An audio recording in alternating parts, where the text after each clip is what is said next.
Donald Trump aggressively pushes for peace with Iran behind closed doors. Has another U.S. Air Force jet been brutally shot down? Iran's deadly military retaliation continues, raining hell upon America's most highly prized, advanced fighter jets.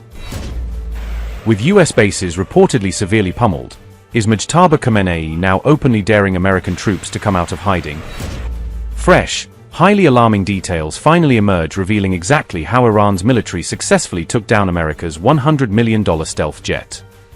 The White House boldly claims total victory over Iran. But does an increasingly desperate Trump want this widening war to end? But the president's preference is always peace. There does not need to be any more death and destruction.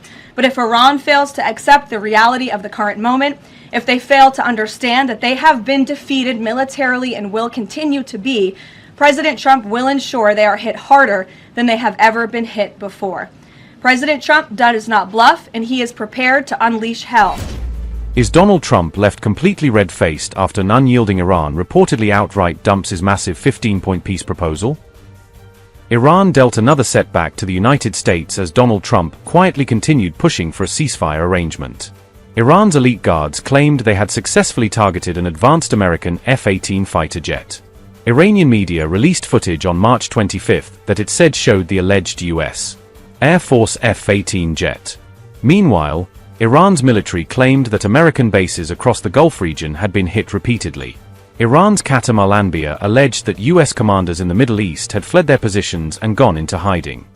Bismillah ar-Rahman ar-Rahim. با توجه به اینکه همه پایگاه‌های آمریکا در منطقه از بین رفته است، فرماندهان و سربازان آمریکا فرار و در مخفیگاه‌های خارج از پایگاه‌ها پناه گرفتند و ما به دنبال آنها می‌گردیم. از مردم کشورهای منطقه می‌خواهیم محل اختفای آنها را گزارش کنند و همزمان برای امنیت خود اخراج آمریکایی‌ها را از منطقه خواستار شوند و من نصر الا من عند الله العزیز الحکیم.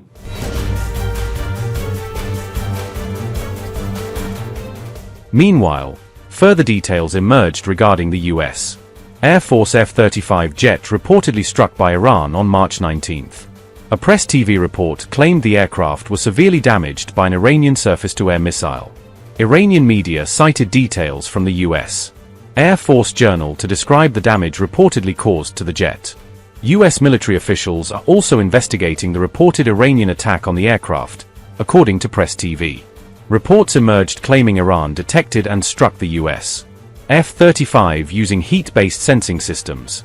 This was despite the F-35 special coatings designed to reduce radar visibility by deflecting or absorbing electromagnetic waves. Iran reportedly developed air defense systems that use infrared sensors to detect airborne movement. That technology is alleged to be similar to systems used by Yemen's Houthis during their war with the United States in 2025. The U.S. Air Force F-35 was reportedly forced to make an emergency landing after the Iranian strike.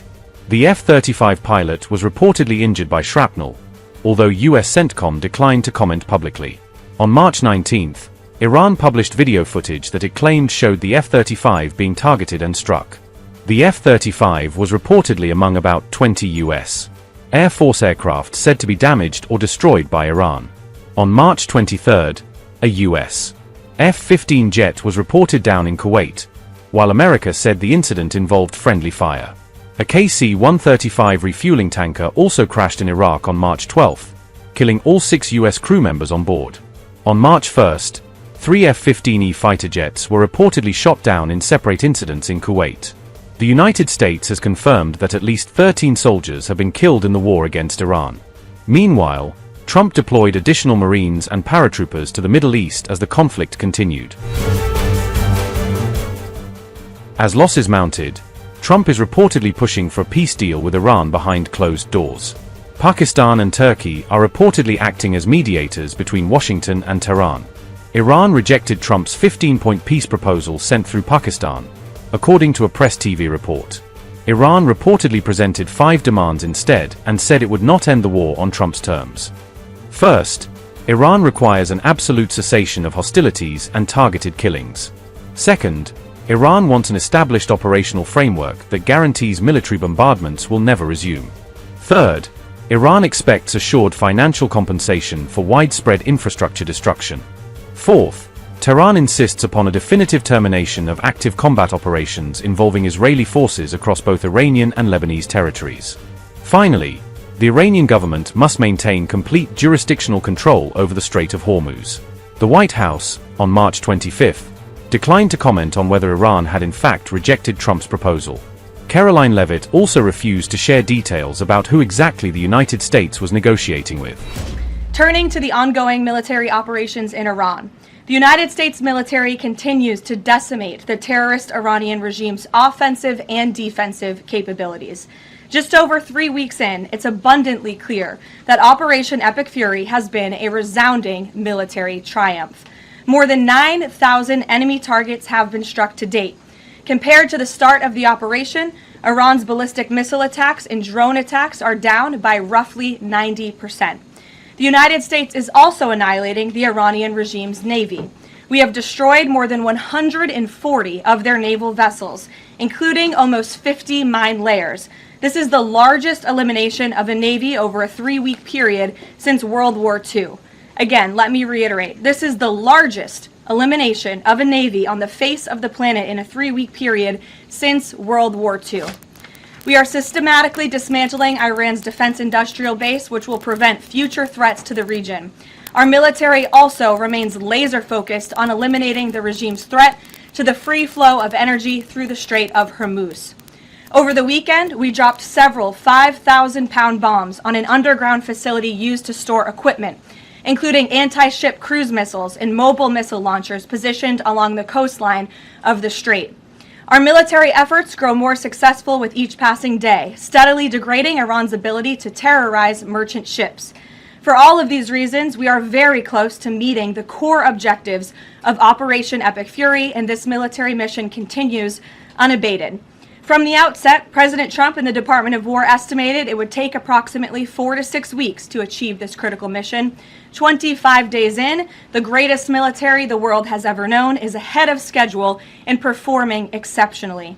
Day by day, the Iranian regime is being crippled, and their ability to threaten the United States and our allies is being significantly weakened. Their ambitions of building a nuclear weapon have also been crushed to an even greater degree than they were in Operation Midnight Hammer in June 2025. That's why you're beginning to see the regime look for an exit ramp. They recognize they are being crushed, their ability to attack American and ally forces, as well as their ability to defend their own territory is dwindling literally hour by hour. Following President Trump's powerful threat on Saturday evening, it was made clear to the United States that Iran wanted to talk. President Trump is willing to listen. As President Trump announced on Monday, the United States has been engaged over the last 3 days in productive conversations, which led the president to temporarily instruct the Department of War to postpone planned strikes against Iranian power plants and energy infrastructure only. The remaining elements of the Iranian regime have another opportunity to cooperate with President Trump, permanently abandon their nuclear ambitions, and cease actively threatening America and our allies. But the president's preference is always peace. There does not need to be any more death and destruction. But if Iran fails to accept the reality of the current moment, if they fail to understand that they have been defeated militarily and will continue to be, President Trump will ensure they are hit harder than they have ever been hit before. President Trump does not bluff, and he is prepared to unleash hell. Iran should not miscalculate again. Their last miscalculation cost them their senior leadership, their Navy, their Air Force, and their air defense system. Any violence beyond this point will be because the Iranian regime refused to understand they have already been defeated and refused to come to a deal. Thank you, Caroline. Just within the past few hours, Iranian state TV has said that Iran has rejected the U.S.'s 15-point plan to end the war. What's the White House's response to that, and have these talks hit a dead end? They have not. Talks continue. They are productive, as the president said on Monday, and they continue to be. However, I saw a 15-point plan that was floated in the media. I would caution reporters in this room from reporting about speculative points or speculative plans from anonymous sources. The White House never confirmed that full plan. There are elements of truth to it, but some of the stories I read were not entirely factual. So I am not going to negotiate on behalf of the president here at the podium. What I will tell you is these talks are ongoing. We're not going to get into the nitty-gritty details that have been exchanged between the United States and Iran at this time. Well, yesterday the president mentioned a very big present that the Iranians had given the U.S. He wouldn't go into detail, but was it that ship that was carrying 2 million barrels of oil that made it through the Strait of Hormuz? I'll let the president speak on that at the appropriate time. And then finally, Caroline, today Iraq's government reportedly is planning to lodge a protest with the U.S. According to the Wall Street Journal. There was an attack in Iraq that hit a military clinic, killing 7 soldiers reportedly. What's the U.S.'s response to that? Was the U.S. responsible for that attack? I'll have to check in with the Pentagon on that, and we'll get you an answer. Caroline, a question about the Strait of Hormuz.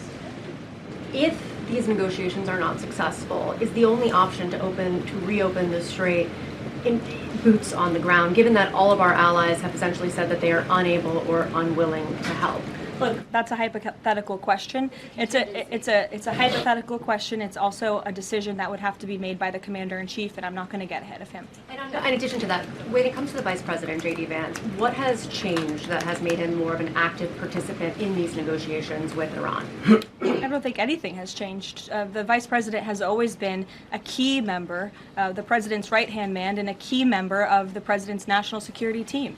He's been part of these discussions throughout this entire course of the administration with respect, again, to the 12-day war that the President and his national security team negotiated a solution to, with respect to the ceasefire between Israel and Gaza and the release of the hostages, which there was a lot of criticism that couldn't get done, and it did. The Vice President has been by the President's side every step of the way, and any reporting otherwise is just completely false. I see him in the room. Again, the President seeks his counsel on all matters, both foreign and domestic. Can you just tell us who exactly the U.S. is negotiating with in Iran, and why the U.S. and this administration trusts that person? Again, as I said to Gabe's question earlier, we're not going to get into the details of these negotiations and conversations that continue to take place. As of course you can imagine, they are very sensitive diplomatic discussions. And I would reiterate, I do recall giving all of you the same answer when we were negotiating the ceasefire between Israel and Gaza. Gave you the same answer throughout the 12-day war between Iran and Israel. Gave you the same answer with respect to many of the other global conflicts that this administration has negotiated solutions to. President Trump is going to give his diplomats the freedom that they need to have these sensitive diplomatic discussions without negotiating and litigating them through the news media.